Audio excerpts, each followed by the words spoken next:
Hello, and welcome to another episode of The Art of Aging, which is part of the Abundant Aging podcast series from United Church Homes.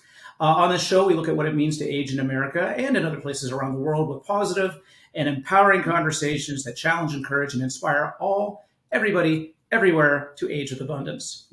And I'm joined today by Allyson Schrier, a former family caregiver for her husband with dementia.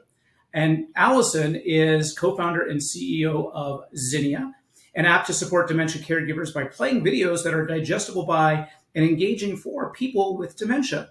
Videos that help calm and soothe, videos that entertain, and videos that encourage adherence to activities of daily living like eating and drinking. So Allyson, very excited for this conversation. Welcome. Thank you. I'm very excited to be here. Thank you for having me.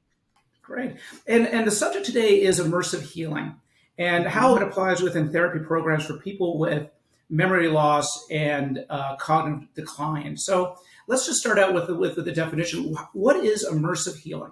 Yeah, I would say that immersive healing is immersing a person in a sensory environment that promotes healing. So it could be physical healing or mental or emotional healing.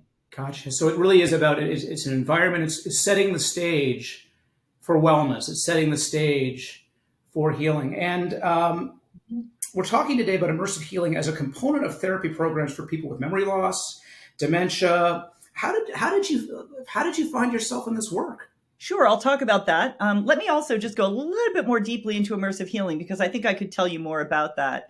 So immersive healing can be used both to help people physically and to help people with mental, emotional healing. So looking at the physical piece first. So imagine that I have a child who has injured their arm. And what I want is for them to do an exercise. And I want them to do it every day, 3 times a day. They need to do this 20 times and they need to do this 20 times. And getting somebody to comply with that can be kind of hard. So immersive healing in a physical sense would be that, but I can I can immerse them visually and auditorially in, say, a game that encourages them to do a particular action that is really resulting in their healing, but to them, they're having fun. So maybe when I do this 10 times, what's actually happening is that each rotation fills up visually a bank.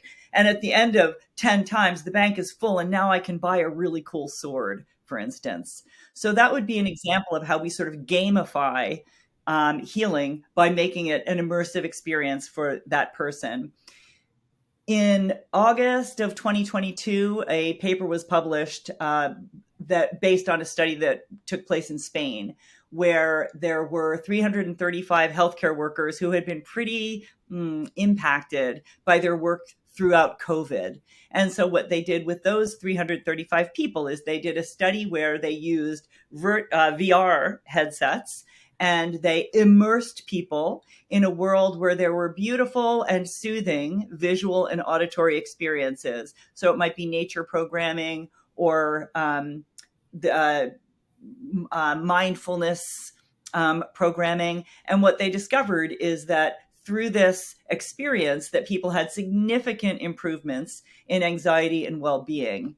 And so we are tapping into we're sort of co-opting, right, their visual and their auditory input to bring them to a place where they are at peace and where healing occurs.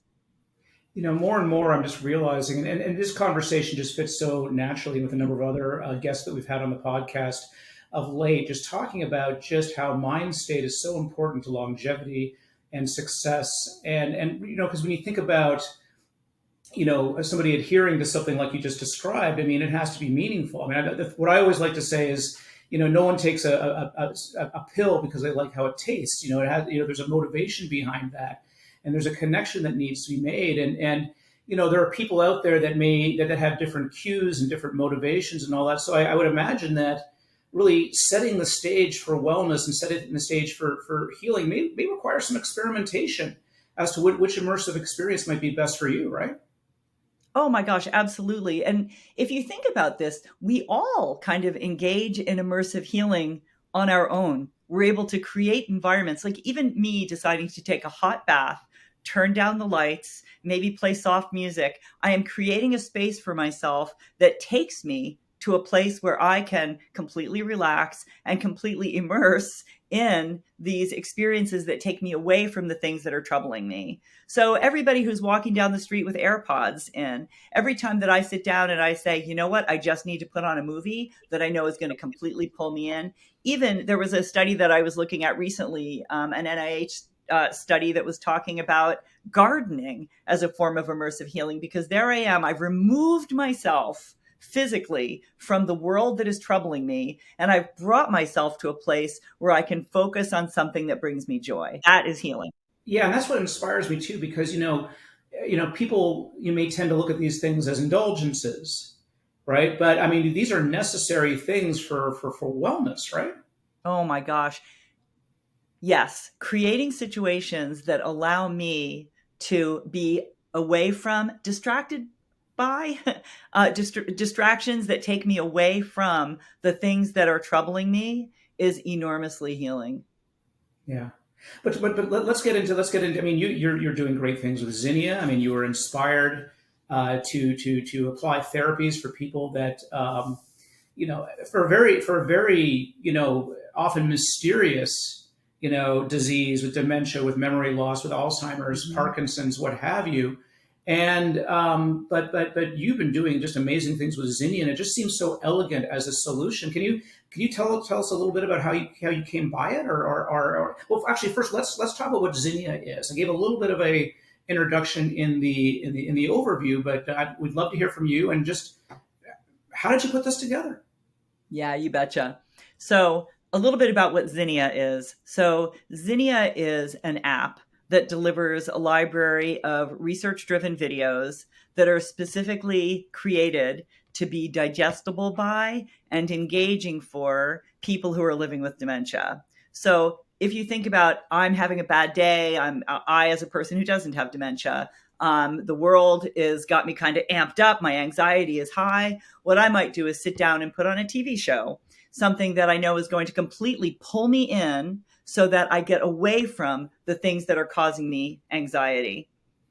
For a person who's living with dementia, sitting them down in front of a TV show in hopes that it will pull them out of their anxiety might not be successful, because regular television is intended for people who can track a plot, who can tell fact from fiction, who can process rapidly moving audio and video. And so, what you often find when you place a person with dementia, especially mid to late stage dementia, in front of a TV show, for instance, is that they are looking around. They are maybe picking at themselves. My husband used to hit himself when he was frustrated.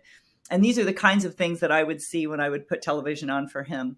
Or he would fall asleep, right? Because it's just so boring. He cannot follow it. And so going inward and falling asleep is more appealing than watching the show. But then, of course, we now have nighttime wakefulness because he slept during the day when he was parked in front of a television show that he couldn't watch. So Zinnia is intended to, as I said, be something that people living with dementia are able to focus on. They are able to be immersed by this programming, which is slow paced, visually stunning. We have beautiful music that's playing in the background. And so, therefore, I can be in this other place. And for me as a caregiver, when the person that I love is able to be soothed in this way, it gives me a couple of benefits. One, wow, I can actually step out of the room and maybe start getting some dinner prep done because my sweet one is completely engaged. Additionally, he's now in a better place. Like, his anxiety has gone down, which means that my anxiety goes down. If he's happy, I'm happy. So Zinnia has programming that is promotes reminiscence. It is we have nature videos that are appealing, soothing. We also have videos that are intended to reach somebody through their interests. Like, maybe what they were really into when they were a healthy person was fly fishing or baking or basketball, or maybe they were in the military. We've got videos that are intended to be very much appeal to people based on who they were when they were a healthy person, to tap back into those parts of themselves. We also have videos that are specifically intended to help with adherence with activities of daily living by Yeah, I making really like those. those, Allison. Yeah. I like those a lot too. So that if I find that every day we just get into a fight about just drink your water, if I play this video that shows people drinking water and loving it, what we find is that the person who's living with dementia sees, oh, okay, everybody is doing this thing. I'm going to do this thing too. And so once again, it improves their health and well-being, which also improves my health and well-being as the caregiver. Like I said, it's an elegant solution, and I think that it's the connection to one's past. I mean, I know I was joking with you and the team. We were prepping for this, saying, if I, God forbid, ever get into that situation, I want a looping 90-minute video of nothing but German cars from 1968 to maybe like 2005. That's my thing. I love it. Whatever. So just to know that there's that connection there, even because it's especially with late stage dementia. When somebody may not be responsive, what people tend to what I've heard is that, they may not recognize you, but they know if they like you or not, right? There's something sort of inherent in that bond or that connection that doesn't really audio or visually process, but there's just sort of a sense there, right? Yes, I would say that I don't know who you are, but I know that I know you. And so Yes. that sense of familiarity brings me ease. And I'll tell you. also, Yeah. oh, go ahead. Oh, no, no, no, no. Please, no, please continue. Yeah. So one of the things that we say is that people who are living with dementia never forget how you made them feel. And Yes. so I may not know who you are, but I know that there is an emotional sense that I get when I see you. And so therefore, one of the things that I did for years while Zinnia was in its earliest stages is that I taught classes to professional caregivers who work in long-term care. And so these were full day dementia and mental health classes. And one of the things that I really emphasized is that if you are having a rough day as the caregiver, and so you're a little short and snappy with the person, and maybe you're rushing them and you're making their anxiety go up, they may not, the next time they see you, remember who you are, but that visual image, that face is associated with an emotional response. And the emotion that I get when I see that face is that my anxiety starts to go up. And so therefore, it's imperative when we're supporting people with dementia that we create an association that this face is awesome, that this face is associated with emotions that make you feel calm and that make you feel better about yourself. So therefore, we want to really take big breaths when we're supporting people living with dementia. We want to bring our best selves forward. We want to really check in with our own emotional state. Which again, makes the need for immersive healing all that much more, just to really define your own environment for reflection and for recharging and all the rest of it. I mean, that's really I can see that through line there. So, it seems, I mean, immersive healing as a concept seems pretty simple, but very intentional. I mean, if I want to bring this, I mean, and by the way, for the listeners, I am getting over laryngitis. The grind does not stop at United Church Home, so that's why it's just be patient for me. So when we're talking about just like, I'll give you an example. People are always saying, Mike, or you should try meditation. You should try mindfulness.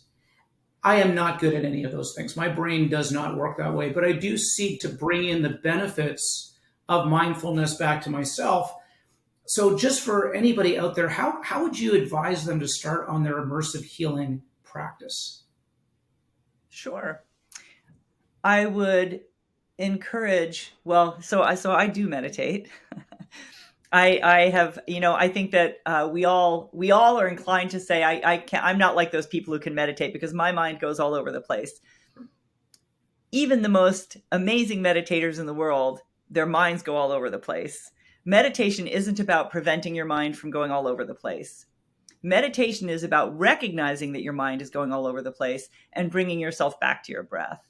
So if I'm sitting and I'm breathing and I'm paying attention, what I'll notice is that I am no longer paying attention to my breath. Instead, I'm paying attention to the list of things that I need to get done.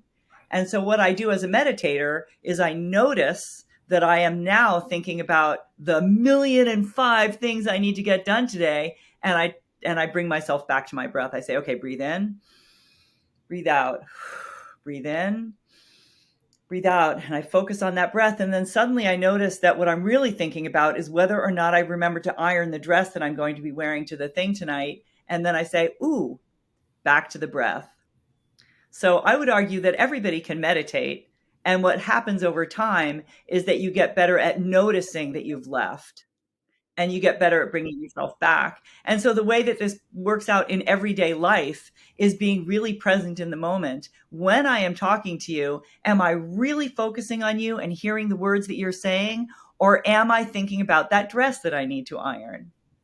And so meditation practice helps us be more present in every aspect of our day-to-day living, which allows us to be calmer and to bring us ease. Because what it allows me to do is when I start getting a little bit stressed about the fact that, oh my gosh, if I don't get to these things that I need to get done, I can feel my heart rate start to go up. I can feel my breathing start to quicken. And so meditation is about the practice that allows us to notice the physical impacts of our thought processes and say, that's not healthy for me.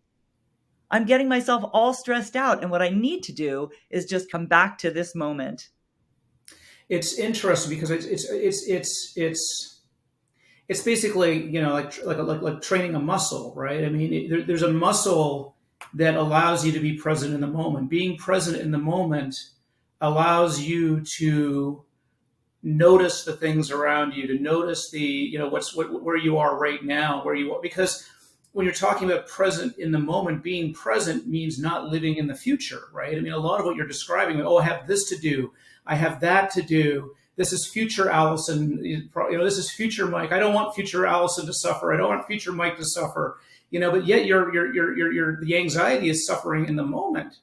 And so these are pathways to solution. And whether you meditate or whether you take a moment to garden or whether you listen to soothing music or take a walk or things like that. I mean, these are all gifts to ourselves that are pretty necessary, right? Oh my gosh. Being able to stop and garden for a little while, being able to listen to music, being able to, if it's watching a favorite show, whatever it is that allows you to be fully immersed in that thing, like that's the nugget of immersive healing, is that I am tapping into a place that takes me away from the things that are causing me high anxiety. Yeah. I'm going someplace that gives my body and my mind some relief, which is why things like nature videos are particularly helpful, right? So if I like, best would be if I could step out my door and I'm in the woods and I get to go for a walk. But not everybody is able to do that. So therefore, even if I'm able to watch a video that shows me a beautiful naturescape, I can be in that place, because while my physical being isn't in that place, my mental and emotional beings are in that place. And that's what really matters. And I think that, it's tough when you're talking about, this applied work with people with a dementia diagnosis or things like that, especially if you're talking about the later stage, because, when I sort of talk about, what gives us a return on investment at United Church Homes with our memory care units and things like that, it really isn't a lot of very quantifiable benefit that our people see for using solutions of your type or things like, robotic pets or things like that. They just know it works for some reason. I've had staff say, I don't know if this is by how much this is reducing somebody's anxiety or promoting better sleep. All I know is that it works. It works for us, mm-hmm. and it works for them. And I'm going back to this idea about, I love the idea about creating that association with your face and with the emotion, right? Because, it's a virtuous circle where tools and things that really do get to the heart of someone's personal point of relaxation, creates kind of a virtuous kind of like pay it forward type of thing with the caregivers feel better, and it really does create something very special, I think. I agree with you completely. And I love that phrase, virtuous circle. And I think that that is an important thing for people who are giving care, whether they're paid caregivers or unpaid family caregivers, to recognize that sort of good begets good. Yeah. So let's talk a little bit about we've talked about best practices for immersive therapy for oneself. And then, whether you use Zinnia or not, there are, tactics for people that are in different stages of dementia, things that will calm, things that will cue, things that will, just in your body of work and with your personal experience too, I know, if you're a caregiver for somebody, let's say in mid to late stage dementia, Mhm. what what have you found as helpful as kind of maybe a body of practice or even just general tips to reduce anxiety, promote better sleep, that sort of thing? Sure, that's a great question. So, what have I found, or what would I recommend as tips to help relieve anxiety, promote better sleep for somebody who's living with mid to late stage dementia? How much time do we have? You know, a big part of it is about relationship. So I just did a lecture the other day about communication tips for people who are family caregivers. And of course, it's the same thing for professional caregivers, but avoiding arguments, um, avoiding situations that cause a person to feel like they are less capable, encouraging somebody to do as much as they can for themselves, recognizing what they can still do instead of focusing on what they can't do. So, all of the things that just help them more holistically feel like a more intact person. Right there, I'm going to improve things. I'm going to create opportunities for success.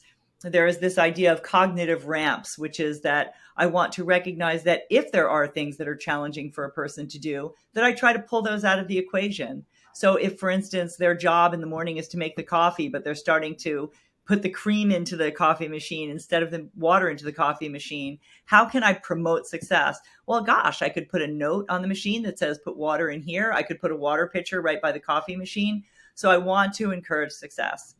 As far as activities go, I want to not push people to do activities that they don't enjoy. I want to be really respectful of their routine. If they're a person who showered in the evening when they were a healthy person, I don't want to force them into a shower in the morning, which is going to cause upset and agitation. Um, if I play music for them, I want to make sure that I play music that they love, not just music that they will tolerate. If I put on video programming for them, I want to watch them. Are they starting to drift off? Are they looking around the room? Are they starting to do whatever it is that indicates that they're actually agitated right now? So these are just a few of the things You that know, I think we need to do. these are great tips, and I think that really what I'm carrying from it as kind of a through line is really get to know these, you get the person as a person, their interests, their routines, their preferences, their cultural practices, their language preferences, things like that. And yeah, I mean, I think just a point about the shower. I mean, if you mix up somebody's routine, especially if they are moving to a memory care unit, I mean, this can be very, very disruptive. The move to a memory care unit, and just this idea of having that, just those familiar cues around you, or even just the music. Now, music. I Yes, mean, music is terribly important, because it is. musical memory is just such an amazing mystery of the mind, like how we can include also smell, but just how we can just grasp on to the cadence of music in that part of our brains, right? Oh my goodness, yes. So you and I, others who have worked with folks in long term care, we've all witnessed the miracle of music. How people who are just sitting, sort of looking like they're asleep in their wheelchair, and then you put on a piece of music that they know, and these people who are seemingly nonverbal will perk up and start singing a song. And what we Right. also find, of course, is that when that song is over, we have opened up a pathway into their personality. Like we're able to actually have conversations that we wouldn't be able to have had they not just listened to music. So it wakes people up, it brightens them, it exposes them to themselves in a way that never happens if we don't help them get to that place by providing them the right healing tools, the right music, for instance. Yeah. So one of the things that I was driving the other day with one of my girlfriends, and we were listening to her playlist on Spotify, and I said, I need to create the like Allison's Happy Place list so that if I reach a point where I am unable to choose my own music, what would I want people playing for me? And so I've started creating a playlist that's the Allison's Happy Place playlist. Okay. And I Can you tell think me what's that on it? I'd be embarrassed to tell you what's on it. And I don't have my phone with me, or I would open it up and share it with you. Sure. There's a lot of Joni Mitchell, some Yeah. Aretha Franklin. There's Yeah. So, Because and you know what it I've is? thought of the exact same thing, by the way. I've thought, I mean, some people say, what's the music you want played at your funeral? It's like, no, and you know something too, Allyson? I mean, it's sometimes I'll feel that maybe I don't want, I'm very much into electronic music. I listen to a lot of different mixes and things like that. It's like, do I really need to listen to this mix for another hundredth time? But like right now I do, right? Even for now, I mean, just putting yourself into a place where, I mean, on my list is like LCD sound system and all sorts of other, cool, things that I have associations with. But I mean, I will put the song on, even though, oh, you've listened to that 100 times, right? Because that is part of now in a context of an immersive healing place. I mean, I love trying new things and going there, but just going back to the things that you value and you hold deep, and then memorializing, letting your loved ones know that this is important to you. I mean, that's pretty cool. I think it is pretty cool. I'm fully in favor of any kind of effort one makes as a healthy person to document what makes me happy and healthy, so that when I am no longer able to make those choices for myself, the people who are supporting me won't have to guess. Now, it may well be that there's music that I love right now that somebody plays for me at a later date, and I don't love it. So pay attention. Pay attention to how I'm responding.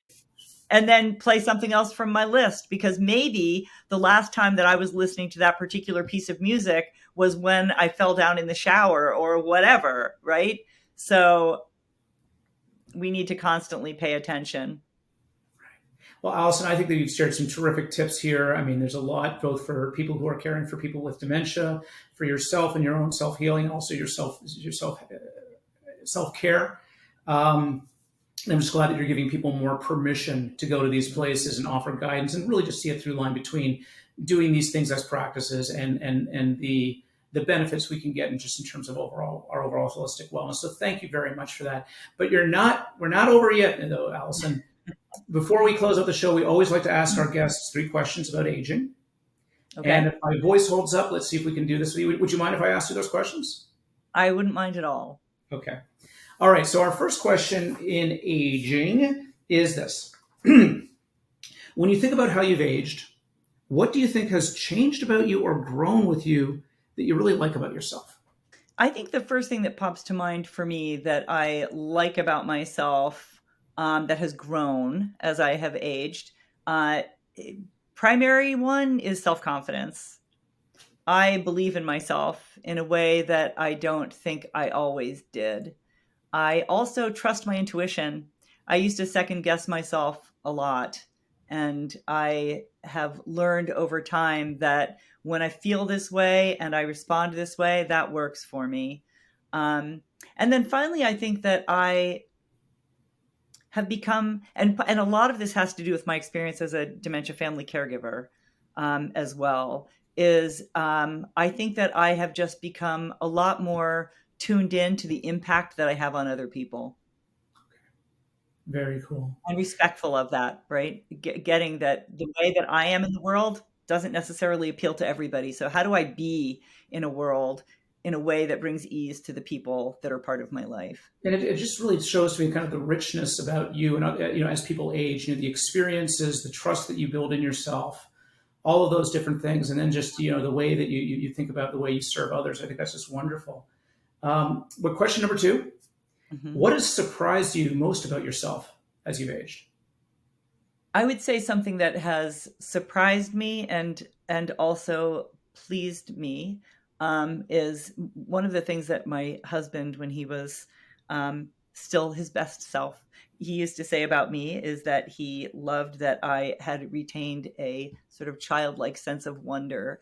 And I think that that is something that has not gone away and that I really love, is that I am just amazed by the world, and I'm so incredibly fortunate to have a sweetheart in my life, who shares that.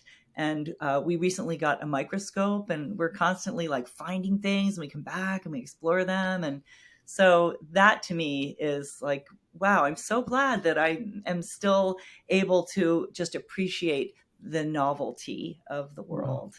world. Ginny, my neighbor here, wouldn't mind me saying that she's in her 80s. She's got a wonderful bumper sticker on her car that says, "Curiosity never retires." Which, Yeah. yeah, that's great. And then, okay, so our last question. Is there someone that you've met or been in your life that has set a good example for you in aging? Somebody that inspires you to, as we say here, age with abundance? Yes, I would say that I have both examples of people who are aging without abundance, and I watch how they live their lives, and I watch where it has brought them, and I think, ooh, I don't want to do that.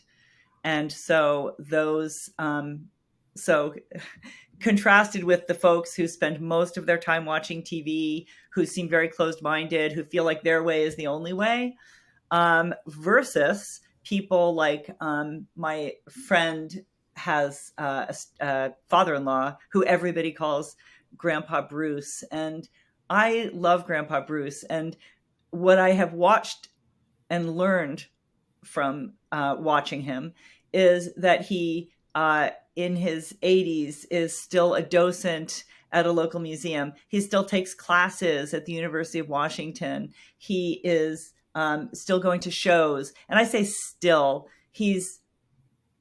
um, he is reaching to that place of curiosity, and he's reaching to that place of novelty, and he is excited by the world. He has remained excited by the world, and I just really appreciate that.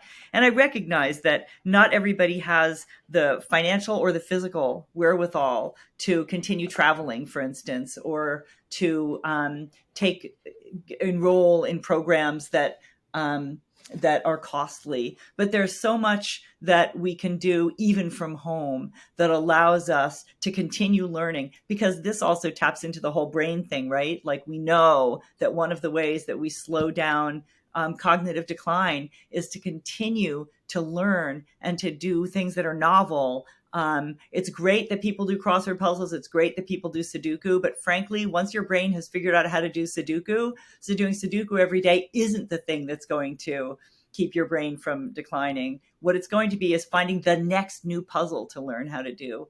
And Yeah. so people who are aging abundantly that are part of my life are people who really tap into that place of constantly learning.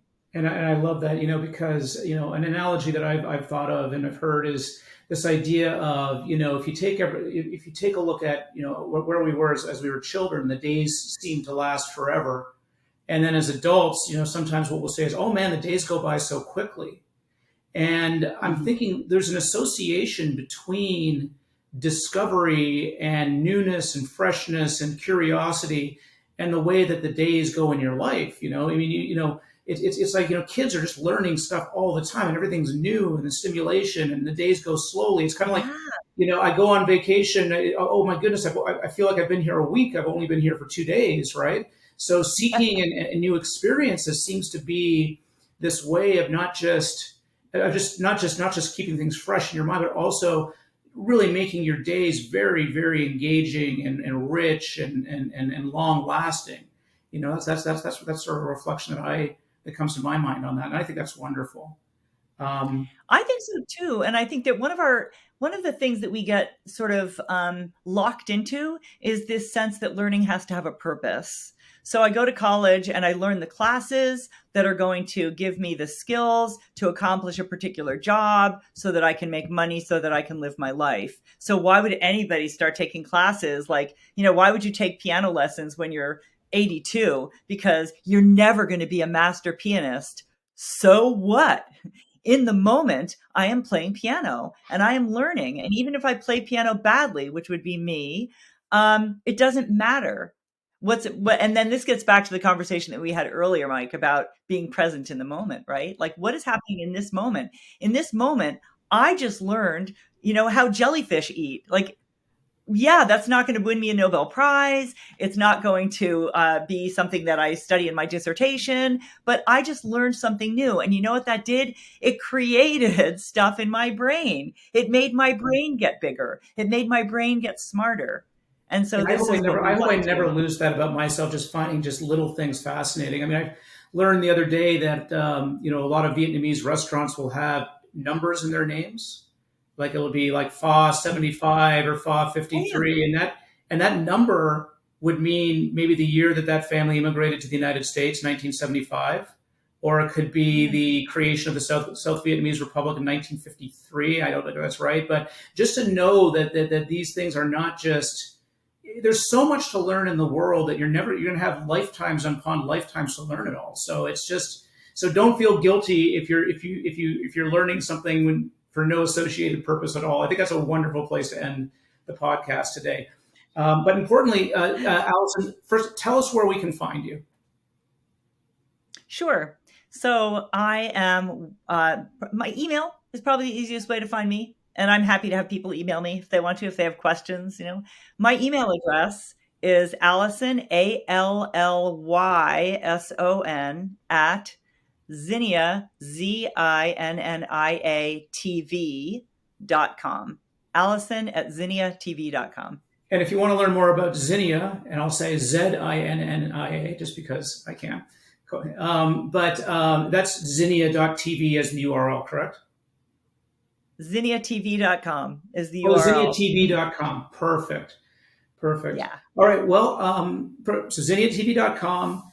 And thank you so much for just a really engaging conversation today, Allyson. There's so much here. And I really appreciate you taking the time to sit with me. And thank you to our listeners for listening to this episode with my horrible laryngitis voice, The Art of Aging, which is part of the Abundant Aging podcast series from United Church Homes. And we want to hear from you. What did you think about today's podcast? What does immersive healing mean to you? What experiences have you had with supporting the needs of somebody who may be in a later stage of dementia? And what tips would you share with somebody? Please visit abundantagingpodcast.com to share those ideas with us. Give us feedback. See us on YouTube under United Church Homes. Please subscribe. And then I'm also going to give a plug for our Ruth Frost Parker Center, which is doing our annual symposium in October. For 2023, the topic is going to be combating ageism or ending ageism. Allyson, we talked about Zinnia TV before. And please listen to every single one of these you can, because we love your support and we love your ideas. Allyson, thank you. Listeners, thank you. And we'll see you next time. Thank you.